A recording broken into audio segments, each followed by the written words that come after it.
Welcome to the Ben Stortini Show, where stories drift between worlds and forgotten moments find new life. Let's begin our journey. Let's go. And welcome back, everybody, to the Ben Stortini Show. I'm your host, Mr. Ben Stortini. That's BenStortini. That's a pasta noodle if you didn't know, so forget about it. How you doing today? Me? Today, I'm a little fired up. I think it was just a little bit too much caffeine today. So we're going to try to breathe this one out, all right? Let's breathe this one out. Slow it down, Ben. Slow it down. All right, here we go. So first of all, it's my daughter's picture day today, and that just brought memories of picture day, man. Remember that when you had to get yourself suited and booted for that picture day? I remember when I was younger, I didn't really care. My hair would just be wild. I didn't give a fuck. I just sit there and I remember fooling around, making jokes, and remember in the line when you'd be with the whole class, and I'm trying to make jokes, trying to make everybody laugh. Picture day. Picture day is a big day. I felt it today. I felt the energy today. So my little lady, she wore her leather jacket I bought for her first day of school today. So she wore that for her pictures, which super proud of. Looking beautiful as usual, man. Speaking of my kids, so last weekend, this whole episode is about sports, Deportes. And if you don't like sports, you might as well shut this off because really it's about sports today. So let's go. So Stelo, my son, he's 3. I brought Stelo to his basketball camp last weekend for 3 and 4-year-olds. It's run through the city. If any of you are listening have kids and want to throw them in a basketball camp but don't want to pay those enormous prices, those crooks at little dribblers that are just charging you out the goddamn wazoo to go throw your kid in a gym with a couple of basketballs, no. Go through the city, good price, and it was well organized, I must say. So we get in there, and right away, my boy is just the biggest boy in the room. Tallest, biggest, strongest. And I'm not just saying that. Like, anyone that's seen him, he is a big boy. But I wanted to see, like, how's he going to be around, sports and this and that, right? So we get in there, and let me tell you something. You know when you just know? Like, I've coached basketball before. I played my whole life. As you know, I grew up playing all sports. So the moment I saw him in this camp and he picked up a basketball, first of all, he was listening to his coaches. He was in the mix. He didn't get down either. So he just wanted to be in the mix. He was in the lineup. He was eager to go, and he was listening to the coaches what he had to do. And then there was this one drill where he had to run through these hoops, go through this tunnel. They give a chest pass. He gets it. He shoots, and he tries to get it in, right? And he did everything right. Boom, boom, boom. Did it nice and fast. He's strong. Boom, boom. Gets to the ball. They give him the pass. He shoots. He misses. But he didn't get down on himself. He went and got the ball. Came back. Shot again. No. Didn't start crying. Didn't do any of that. Grabbed the ball. Finally got it in. I saw the just pure joy in him. I came out, gave him a high five. I sat back. I was like, uh-oh. We got an athlete on our hands, man. Like, he checked every box. Determination, grit, strength, in the mix. He's listening. We need that nowadays with kids, man. Kids nowadays, they're just stuck in their iPads, stuck in their screens. They're doing a whole lot of nothing and forgot how to let alone be able to shoot a basketball or be on a team and make a play for whatever sport you're in. These kids can barely lift a pencil because they're just stuck in their screens. So get your kids in sports. It teaches you, it's another set of discipline as well. It's not just your parents, how we discipline is. All of a sudden you're thrown in the coach's hands, a good coach that is, will discipline you in a different way. We'll teach you things in a different way than mom and dad will. And it's a great combination, a great balance. That's what sports brings. So, and I'm just so excited. I saw it. I know it. He's got it. Stelo, you're next, man. I'm just going to throw him in hockey. I'm going to throw him in basketball. I'm going to throw him in baseball and just see what he gravitates to the most, where he's having the most fun. I'm not going to pressure it. I'm just going to give him the option and see where he swims to, right? Yeah, Stelo, you're next, man. He just had that feel. You know what I mean? You could just tell. Spoke to my best buddy Phil after. I was saying basically the same thing as I'm telling you right now, and I'm just excited. He's like, what's better than sitting there on a Saturday afternoon going to watch your kid play whatever, right? And seeing him play you came from my balls, and now look at you. It's just crazy. So that reminded me of, keeping it here in sports. It reminded me of growing up in Northern Ontario. Cold ass winters, man. I grew up on this road called Shore Road, which is right against the water. So you get all that the snowdrift, the wind, like -40 with the wind chill, just freezing cold winters. There was a rink on Shore Road. That's where we learned how to play hockey. And this is old time hockey. This is you take a hit at 9 years old hockey, right? And then somebody helps you up. Like you learn how to absorb hits, you learn how to pass it. Real old time hockey, right? So that reminded me, I'm like, I remember being in, grade, whatever grade it was, where, then organized hockey starts, right? And for all of you listening who may not be from Canada, I don't know if there's if there's any, but if there is, it's just religion. You have to do it. That sheet goes around class, grade 6, grade 7, whatever, to sign up for hockey. If you don't take that sheet, home, everyone's looking at you. If you don't take that sheet home, there's something wrong with you. Parents are going to talk. Like, there's something wrong with Ben. Like, he needs to be put in a hospital. He's not joining hockey this year. Like, there's something wrong. Send us, like, maybe he should go to church. Yeah, that's what he should do. He should talk to the priest, go to Hilton Beach, go to the church with his grandpa, get this shit fixed, and get him back on the rink. Like, that's how serious hockey is up there, right? So you take that sheet, you take it home, boom, you're going to join hockey. Thing is with hockey, you got to know how to skate. And if you don't know how to skate, you got some problems, right? So I remember when I first started, I had a pair of CCMs, like regular, I think CCMs or Bowers, I can't remember, but regular skates, right? And I got wide feet. And I just remember I was skating on my ankles, man. I was skating on my ankles, and it must have been embarrassing for my dad. Like, I still remember my dad, he used to take me to hockey real early in the morning, early winter cold, right? We're in his truck. He's trying to teach me offside. I just couldn't grasp what the fuck is offside, right? If you go past this fucking line and they're over here, you can't be past this line. If they have the puck, you have to be behind. And I was like, okay, offside. Took me a while to figure that one out. But anyways, so I'm having issues skating, right? And I'm pretty sure my dad's up there. This one dad whose son was really good at hockey was like, gave my dad a little advice, gave him a little elbow. He's like, you boys got some problems skating out there, huh? It's like, yeah. He's like, why don't you go get him a pair of Microns? Now, for those that don't know, I just threw up a picture. If you're just listening, I just threw up a picture of a pair of like 1990 vintage Microns. Now, what Microns are, for those that don't know, Microns are plastic fucking skates. Now, what these skates are meant to do, they're meant to like pull in your ankles and just make you not skate on your ankles, right? But these joints were plastic, right? So my dad went right away and got me a pair of these plastic ass Microns, man. And let me tell you something. I'm not here to diss Microns. I'm gonna tell you something. The moment I put these skates on and you tie up that part, that light gray part around your ankles, boom, I turned into Chris Pronger. I'm out here taking long strides. That's what my buddy calls me. I'm like Chris Pronger on the ice. Just big, long strides, big shot. All of a sudden, boom, these Microns cured me. It was like a god on my ankles, man. The hockey gods just grabbed my ankles, gave him a hug, and said, here you go, son. Stand up straight. And that was the Microns, man. So big shout out to Microns. But back in those days, if you wore Microns, that wasn't too cool, man. And let me tell you... not only did I have Microns on, but my hockey equipment was used, and it was from a speed skater in our neighborhood, or like on the island. Not only was she was a speed skater, it was a female, so it was she played hockey, and so we bought the equipment from her. And back in those days, like, it doesn't matter, hockey equipment's hockey equipment. But my buddy found out that this was a female's old hockey equipment. Man, he got on me about that. Now let me tell you though, but this stuff was old school. I had elbow pads. Let me tell you, inches past my elbow. Pure plastic. If you were to elbow anybody with these elbow pads, all your teeth gone, Bobby Orr, boom, you're knocked out. You might die on the ice. I had these huge shoulder pads, right? Talk about Chris Pronger. I was just huge on the ice. Bar River Wolves jersey on. Got a big wolf right here, green jersey.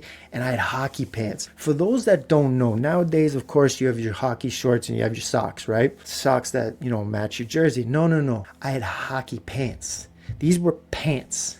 Okay, that covered everything. So I was in hockey pants, huge elbow pads, huge shoulder pads, Microns, and my mom, for some reason, I don't know why, would put a headband, it was the 90s, a fluorescent headband underneath my helmet. So I'm just looking crazy on the ice, right? But man, I got it. Those microns got me skating. Man, I caught on real quick. I turned into a decent little hockey player. I wasn't a great hockey player.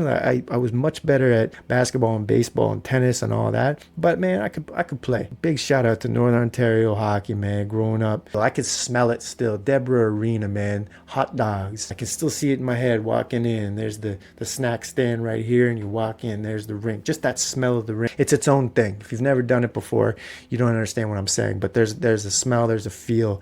It truly is Canadian. That's for sure. Stelo's gonna be there. I don't care. I mean, I saw Canadian Tire. You can get a box of hockey equipment for $100 for these youngins. So he's about to go, man. He's next. So I wanted to keep it in sports. So I had these stories about sports and and life and everything like that. And I wanted to put these two things together. How much time do I have? So as you know, you've heard it before. I hate plumbing. I just hate plumbing. I've never spoke to a therapist about it, but this is my therapy. So I figured it out. I figured this shit out. I hate seeing a drip. I have problems with just plumbing issues. It terrifies me. I hate it. Call plumber right away. It's just get this shit fixed, right? But why? Where does this stem from, Ben? What's your fucking problem? Why do you have so many issues with the drip? I figured it out, and it deals with sports as well. As some of you know, I moved to the UK, 2005, 2006, that era. We moved to this really posh part of Cardiff, just beautiful row houses, just old and beautiful in the posh part of town, super expensive, really nice, rich spot of Cardiff, right? Old as shit. Right? Just everything's old but beautiful. And so while I was there, my plan was I gotta find a basketball team. I want to play some basketball, right? So I joined this local gym in the neighborhood, and I got talking to everybody, and I ended up being put in the office of the guy who actually runs the basketball in, I think it was Wales, actually. He was the director of hoop for Wales, I believe. May have just been Cardiff, but anyways. So I got talking to him. I'm like, yeah, man, I just moved here from Toronto, blah, blah, blah. I play basketball, played my whole life, coach, blah, blah, blah. He's like, well, why don't you try out? You come by and meet the team and, see what we can do. He's like, next Wednesday, boom, come to the gym. It's upstairs. I'm like, all right, let's do it. So the week goes by, I'm getting ready, I'm super pumped. I got a tryout, I'm gonna play some basketball here. These guys don't know how to play hoop overseas in Europe, they're soft, blah, blah, blah. But that day, so it was a Wednesday, that day, we had no washing machine in the apartment, right? But we needed one, so we got one and got it delivered, but they don't hook that shit up. Let me tell you about plumbing in the UK. Plumbing in the UK is so old, it's made from catapults. It's from catacombs. It's like kings and queens. It's like a king summoning the jester from the bottom of his castle to make him laugh old. That old. Catapults of raging fire old. Looking down upon like Aladdin. When you sit at the top of your castle and looking down and everybody's selling.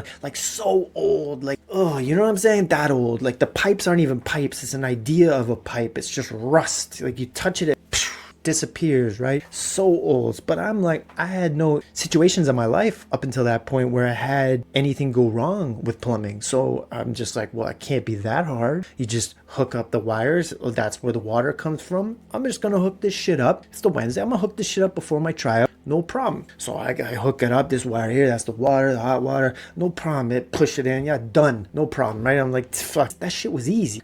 Done. Go to my tryout. Oh man, first of all, they can hoop over there, which I didn't know.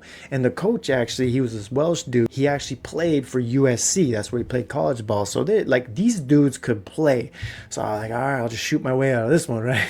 So it was going well. We're in the drills, we're getting to know the guys. I'm hitting shots. I'm hitting my shots, which is good. I'm Austin Reeves out there, just clank. Brian Scalabrine, just blink. But as the trial's going on, I hear my phone, my old Fido, Nokia, whatever, those old school phones just going off nonstop. I let it go once, twice. I'm like, why is this thing still ringing? It's 15 minutes and people are starting to notice, right? I'm like, I better go take this. So I run over to the stands, grab my phone out of my bag. I'll never forget this. I pick it up. I'm like, hello? There's a massive flood in the apartment. The washing machine you hooked up, it's fucked. Everything, water everywhere. Our stuff is floating. The apartment below us is knocking with their broom on the floor like they've got it. There's so much. They're having a bath downstairs. Their children are screaming. There's animals and rhinoceros floating. Like, it was just chaos, right? Like, oh my God, click, I'm coming home. So I finished the trout, and sure enough, I got home and there's just water everywhere. It had gone to the apartment below. I didn't hook that shit up right, and boom. That's where my issues, that fear has never gone away. I just remember the terror that went through my body. But pause that for a second. This is how beautiful sports is, though. To tie it all back to sports. I just got that phone call. I just pretty much just destroyed an entire like $1 million, God knows how much that apartment building was. But the moment I got back into the trial, I forgot about it. Like, I think it was another 20 minutes. I wasn't even thinking about the bad plumbing or the flood or whatever I just caused. But the moment the basketball was done, oh my God, the fear hit me, right? And it's so true with sports. Like, anything in my life, whenever shit was dealing with something, who knows, right? If I went and just shot around by myself and cleared my mind, it was the perfect therapy, right? And this podcast is kind of like shooting around. It's just I can just get it out, clear my mind, and then step off the court, step out of the podcast, and reset. And I just remember that, man, and that's where it stems from. My fear of fucking plumbing stems from that story right there. Fuck UK plumbing, man. That shit. It was. I don't even want to talk about it anymore. It was not good. Yeah. So I'm gonna leave it at that. I told you last week that I was going to check my weight for the first time in months. I did. I thought I was going to be around 195 pounds. No, I was 187, man. So I'm feeling good. And I thought I felt bigger just probably because I haven't been this weight in a long time. So, you definitely feel it when you've put on, I was 169, 170 pounds. So it's like almost 20 pounds, right? But feeling good. I'm going to keep this up. And yeah, man, got my MRI in January, like I've mentioned, for my left side. We'll see. Sports hernia. Psoas muscle issues, dealing with it. I'm running. That's where I'm at, man. Let's go switch some worlds, all right? You heard me. Is this real? All right, I want to give a shout out to my neighbor, one of my neighbors in the neighborhood here, Rafi. Good Italian. He's also a runner, and he's got a race this weekend, the Toronto Marathon. And I want to send you good vibes, good energy, man. You've been training super hard, and I hope you reach the goal you've been trying to reach, man. You've been working really hard, and I appreciate that, and I see it. And I'll be thinking of you this weekend, man. So big shout out to you, Rafi. Kill it. And welcome back, everybody. Yeah, big shout out to you, Rafi. Kill your race this weekend. Welcome back to the Stortini verse. So this week from music, I'm going to get right into it. This is some music right here. I remember the first time I played this for somebody else. It was like one of my secret likes of music. I knew it was different, but I remember playing it for my sister and my mom in the car one time, and they thought I'd gone crazy. So this music right here, I'll play it for you. It is, let me get it right here. Hold on. Right here. Pibe Choros. El Pibe Choros. This dude's from Argentina, man. Pibe Choros. The song right here is called Que Calor. Take this in.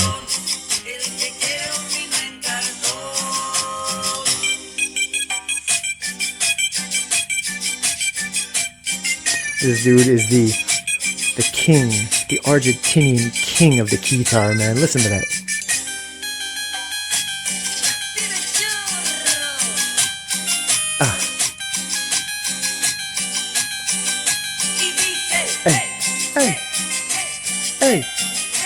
Hey.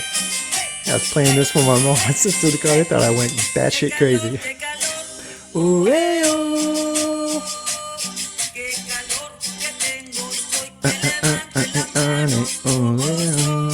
Shit.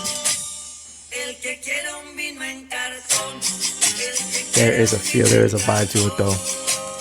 Here it comes.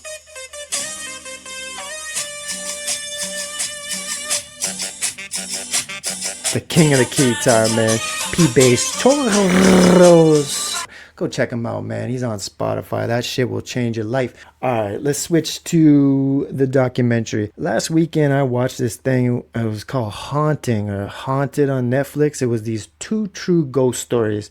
First of all, I think Netflix, what they've done this a few times. I think what they're doing, they're trying to pull some Blair Witch shit on people. I don't think this shit was real. I think they have figured this new recipe out to create docuseries to fool people. I don't think this shit was real.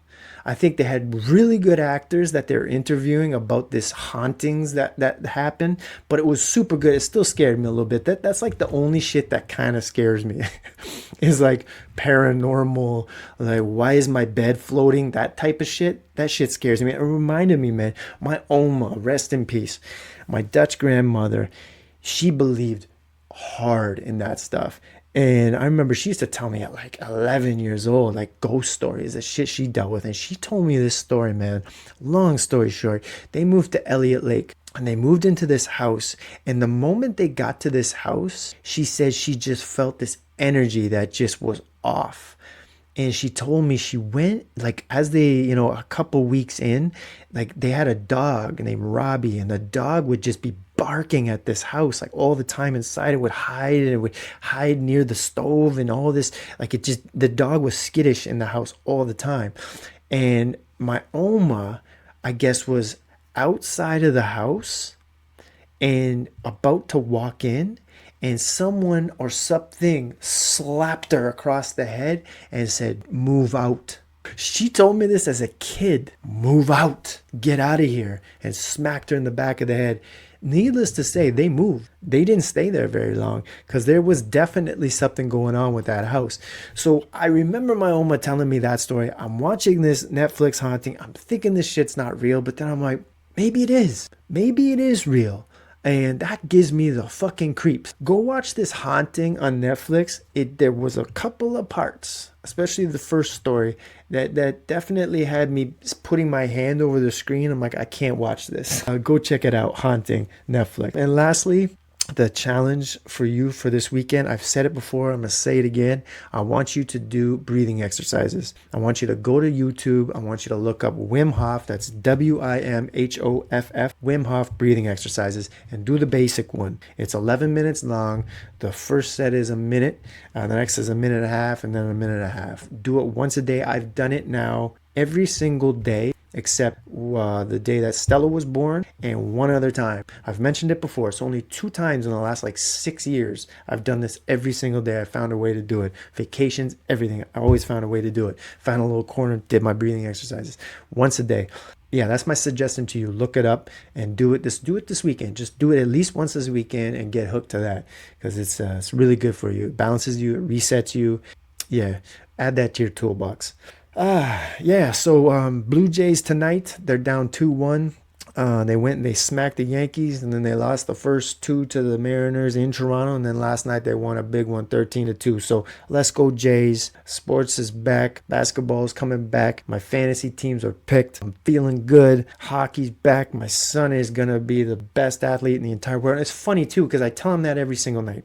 Every single night I tell him, listen, I don't look people in the eyes don't lie, chico, But I always tell him this. I always say, listen, I'm going to end it at this. I always say, listen, you have been given a gift. And I say it in a tone because I've already sang him a bunch of songs Twinkle, Twinkle, blah, blah, blah. I'm rocking him. But I say it in this very hypnotizing way, low. I'm not, I'm being very calm saying it. And I say to him, every single night I tell him the same thing. I say, you have been given a gift that no one else has, that whatever you choose to do in life, you are going to be the best at it. Whether you want to be the best baseball player in the world, whether you want to be the best basketball player in the world, you will be the best.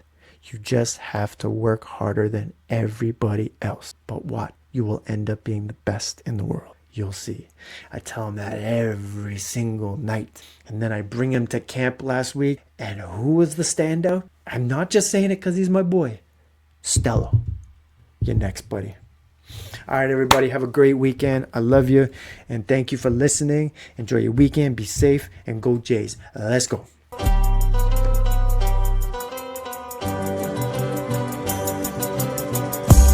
Thank you for listening or watching this episode. It means a lot, genuinely. And remember, new episodes come out every single Friday. So please hit subscribe wherever you're catching this pod, whether it's Amazon Music, Spotify, Apple Podcasts, or YouTube. And hit that 5-star review, because that nudges that silly little algorithm to reach more eyes and more ears. So please have a great weekend. And don't forget, I love you.